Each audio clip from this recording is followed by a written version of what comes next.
Assalamualaikum warahmatullahi wabarakatuh. Alhamdulillahirabbil alamin. Wassalatu wassalamu ala asrofil anbiya'i wa mursalin wa ala alihi washabihi ajma'in, amma ba'd. Sahabat-sahabat muslim dan muslimah semua, apa kabar? Semoga Allah selalu dan senantiasa melindungi kita dan memberikan kita perlindungan di dalam segala aktivitas kita, insyaallah.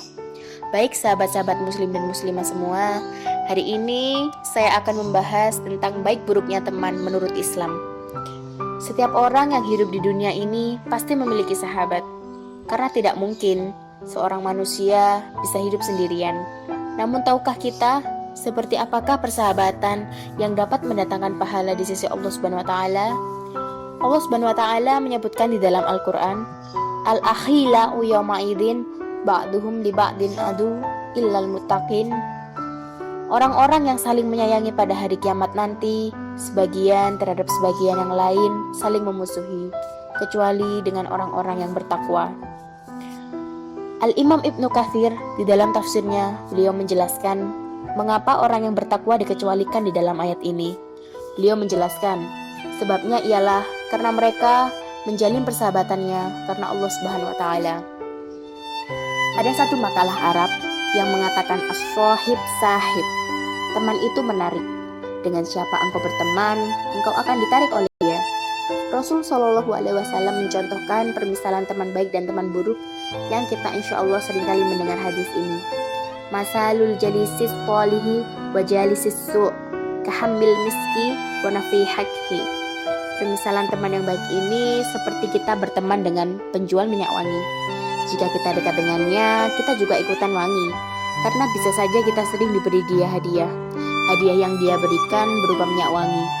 Karena hanya minyak wangi yang ia punya atau ia kuasai. Juga dengan permisalan teman yang buruk. Seperti kita berteman dengan orang pandai besi jika Rasulullah memisalkannya. Tapi coba kita misalkan dengan orang perokok saja agar lebih umum, agar lebih dimengerti.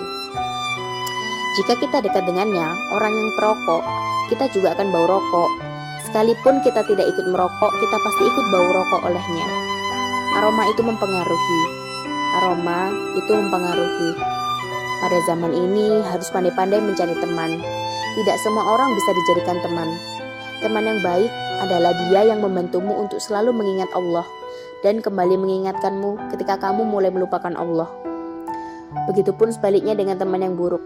Mereka akan mempengaruhi kita untuk melupakan Allah. Mungkin yang sekarang banyak dipermasalahkan itu gini, saya belum baik, dia juga belum baik. Di persahabatan ini belum ada yang pernah saling mengingatkan untuk kebaikan. Jadi solusinya begini sahabat-sahabat, jadilah mulai baik dulu. Mulailah untuk mengingatkan kebaikan terhadap sahabatmu. Yakin, jangan berputus asa menjadi pengingat yang baik. Percaya bahwa sahabatmu itu nanti pasti akan ikut bersamamu, seperti yang dicontohkan oleh Rasulullah SAW. Jika engkau berteman dengan pedagang minyak wangi, wangilah kamu pula. Yang sebenarnya sebelumnya waktu kumpul-kumpul tidak ada yang sholat, ajaklah sholat. Jika ia masih tidak mau, biarkan. Setidaknya kita sudah mengingatkan. Kita sudah melaksanakan kewajiban kita sebagai sahabatnya. Berdoa saja agar dia dibukakan pintu hatinya oleh Allah Subhanahu wa taala. Jika ia sering melihat kamu sholat, mengingat kebaikan, percayalah dia sekali-sekali untuk ikut sholat berjamaah. Ajak dia pengajian. Lama-lama dia akan ikut pengajian. Begitu. Mulailah dari kamu. Kamulah yang akan mendapat pahala insya Allah.